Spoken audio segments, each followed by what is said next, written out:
कुरैश मक्का ने मुसलमानों का मुकम्मल बायकॉट कर दिया। तारीख में इस वाक़े को शैब अबी तालिब के नाम से याद किया जाता है। एक तरफ कुरैश मक्का का झूठी ताकत का ज़म था, तो दूसरी तरफ तौहीद रिसालत पर यकीन महकम रखने वाले मुसलमान थे जो नबी आखिरुज़्ज़मान सल्लल्लाहु अलैहि वसल्लम का मुकम्मल साथ देने का फैसला कर चुके थे। तो इसी अजीम तारीखी वाक़े पर रोशनी डालेंगे। हमारे साथ मौजूद हैं कुरानिक स्टडीज़ के स्पेशलिस्ट जनाब अब्दुलसलाम आरिफ साहब। अब्दुलसलाम साहब, ओवर टू यू सर। जी बहुत शुक्रिया सर। बिस्मिल्लाहिर्रहमानिर्रहीम। अल्लाहुम्मा सल्ली अला सय्यिदना मुहम्मद व आलिहि व सहाबिहि व बारिक वसल्लम। देखें, सैयदना अबू तालब जो हैं वो एक मोहसन इस्लाम है और मोहसन उम्मत मोहम्मद है। लेकिन हमारे साथ देखें इतना बड़ा सितम हुआ कि ये तारीख़ की सितम ज़रीफ़ी है कि जो तारीख़ हमें पढ़ाई जाती है उसमें दो सरदार हैं मक्का के, एक अबू सफ़ियान है और एक अबू तालब है। और एक जो है वो तलवार लेके सारी ज़िंदगी शम्मा रिसालत के पीछे पड़ा रहा और उसको बुझाने की कोशिश करता रहा और आखिर में जाके मुसलमान हुआ। और एक जो शम्मा रिसालत के जलने से भी पहले एक आहनी चट्टान, आहनी दीवार की तरह उसके सामने खड़ा रहा और उसने उसे हर किस्म के शर से बचाया। ये दो सरदार हैं। लेकिन तारीख़ की सितम ज़रीफ़ी ये है कि जो तलवार लेके पड़ा रहा उसकी जन्नत का यकीन दिलाती है और जो सारी ज़िंदगी हिफाजत करता रहा उसके बारे में उसको जहन्नम में दिखाती है। अल्लाह अकबर। ये इतना बड़ा जुल्म है, इतना बड़ा ये तज़ाद था कि आप तसव्वुर नहीं कर सकते। इसके ऊपर हमारी उम्मत बट गई।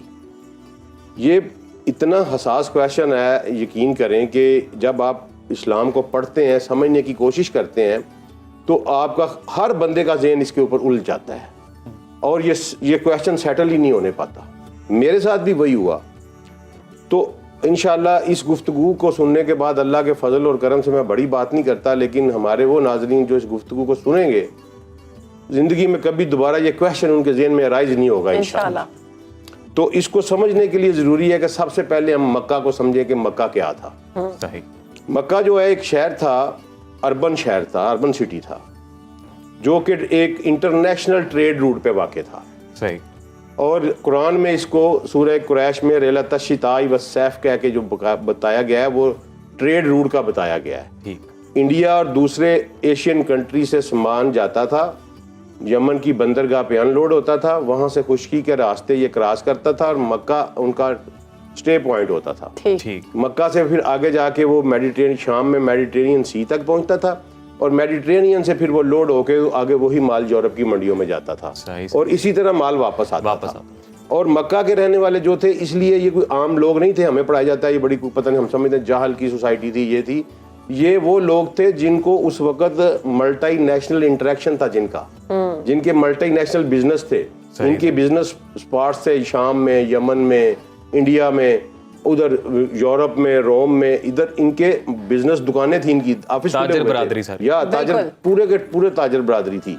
तो ये एक तरफ से सामान लेके आते थे। सर्दियों में जो है ये जाते थे टूवर्ड्स यमन और गर्मियों में टूवर्ड्स शाम जाते थे।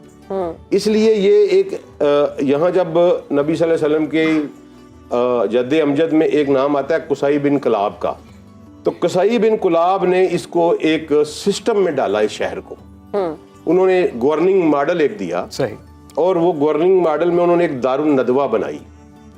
दारुन नदवा बना के जो मक्का के कुरैश की औलाद में 12 कबीले थे ना, उनको मुख्तलिफ वजारतें या डिपार्टमेंट कहने दे दिए। सही सही। ठीक है। और उस शहर में वो दारुन नदवा के कुछ असूल बना दिए। Chamber of commerce type? जी नहीं, ये पार्लियामेंट टाइप बनाई और दारुन उसके कुछ असूल तय कर दिए और बैन कर दिया कि कोई बाहर का कबीला आके मक्का में रहायश नहीं इख्तियार कर सकता। सही। तो आज भी जो उन पर रिवाज चलता है ना, ये वही रिवाज है कि शहरियत नहीं देते। हाँ जी। तब भी नहीं देते थे। ठीक है। और वो जो 12 कबीले थे उनमें उन्होंने महकमे जब तकसीम किए तो फिर हर महकमे, हर कबीले की एक एक जिम्मेदारी बन गई। उसमें सबसे बड़ा जो जिम्मेदारी थी या मोतबर समझी जाती थी वो काबे की तौलियत थी। काबे की तौलियत जो थी वो कुसा ने अपने पास रखी, फिर उसके बाद उनके बेटे अब्द मनाफ के पास आई, फिर अब्द मनाफ से उनके बेटे हाशिम के पास आई, हाशिम से उनके बेटे अब्दुल मुतलब के पास आई, अब्दुल मुतलब से वो अबू तालिब के पास आई, अबू तालिब के पास बाद अबू लहब को गई, अबू लहब के बाद अब्बास को आई। सही। जब नबी सल्लल्लाहु अलैहि वसल्लम ने मक्का फतह किया तो काबा के मतवली अब्बास थे। सही। ठीक। ये मैंने आपको ये सारी सीक्वेंस एक बता दिया। इसमें ये हुआ कि जब नबी करीम सल्लल्लाहु अलैहि वसल्लम का ज़हूर हुआ तो उस वक़्त जाके तो ये बट गए, सही। एक दावत दी और अख्तलाफात पैदा होने शुरू हो गए। कुछ लोगों ने मुखालफत की, कुछ ने सही किया। इनका एक असूल ये था दारुन नदवा का कि दारुन नदवा का मेंबर कौन होगा। हर कबीले का सरदार मेंबर होता था, ठीक है। और मेंबर के लिए होने के लिए ज़रूरी था दो ही प्री रेक्विजिट थी कि वो अपने मुतलका कबीला उसको सरदार चुने और वो इज्तमाई दीन या इज्तमाई निज़ाम पे कायम रहे। ठीक है।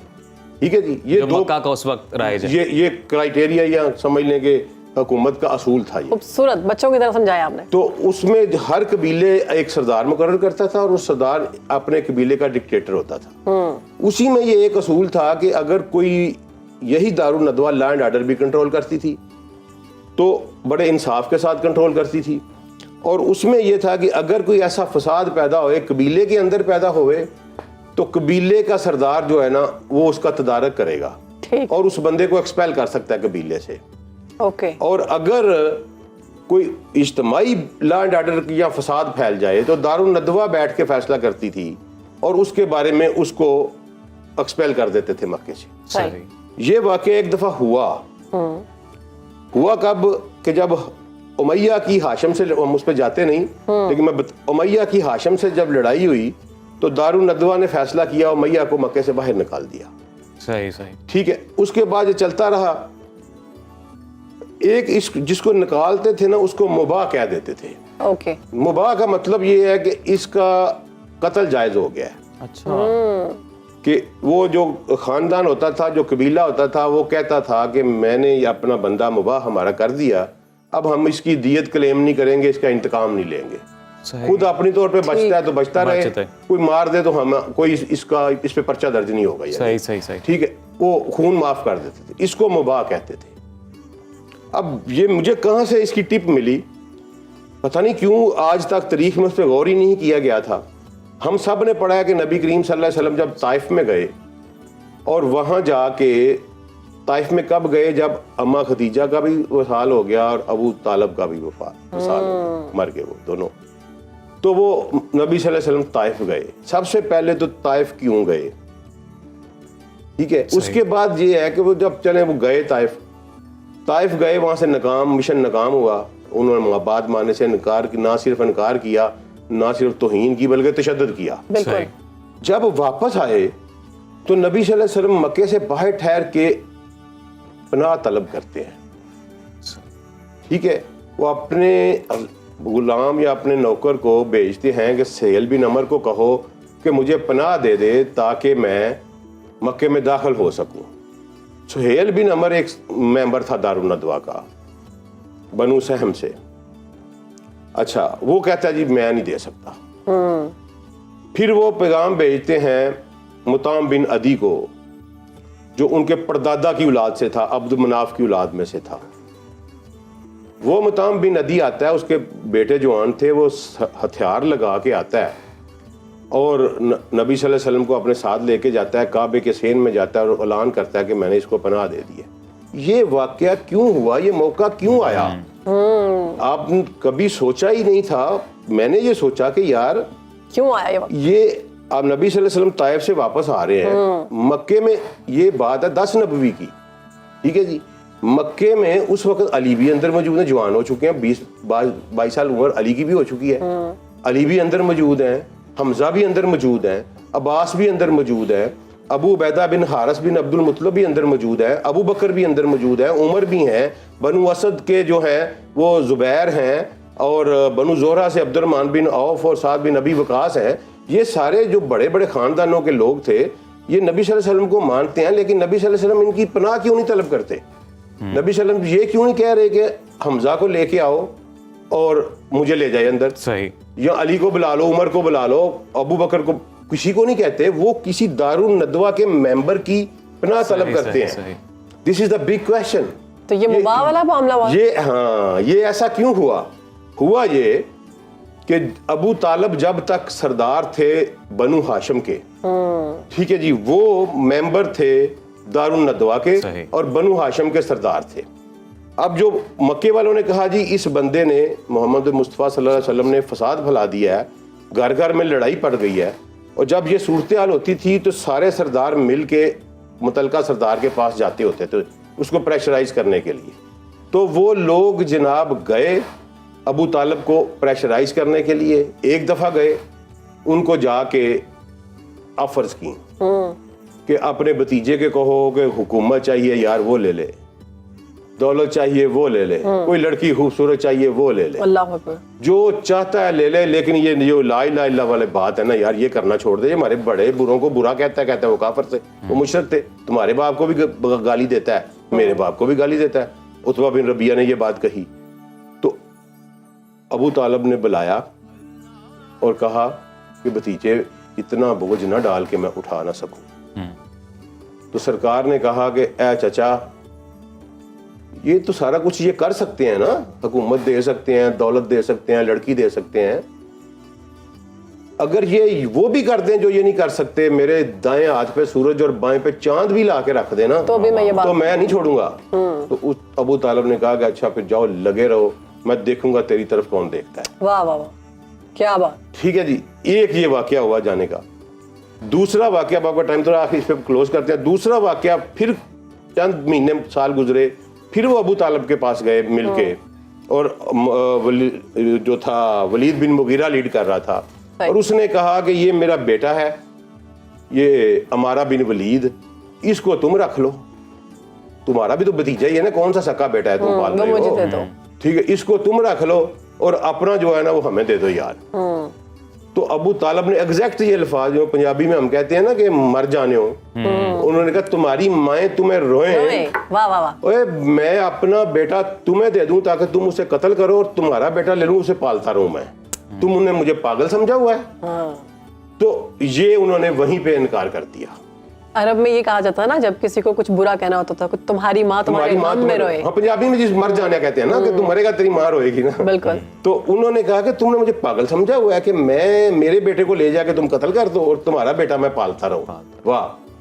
तो ये उन्होंने ये सोशल प्रेशर अबू तालब पे पड़ता गया। टाइम है अभी? जी बिल्कुल। अच्छा, उसके बाद ये हुआ कि एक आखिरी वक्त जब आया तो उन्होंने कहा जी कि अब ये ना अबू तालब बात मानता है ना मोहम्मद सल्लल्लाहु अलैहि वसल्लम मानते हैं। तो पूरी दारुन नदवा इकट्ठी हुई, उन्होंने कहा जी कि बनु हाशिम का बाइकाट कर दो। बाइकाट करके इनको दकील दिया शहब अबी तालब में।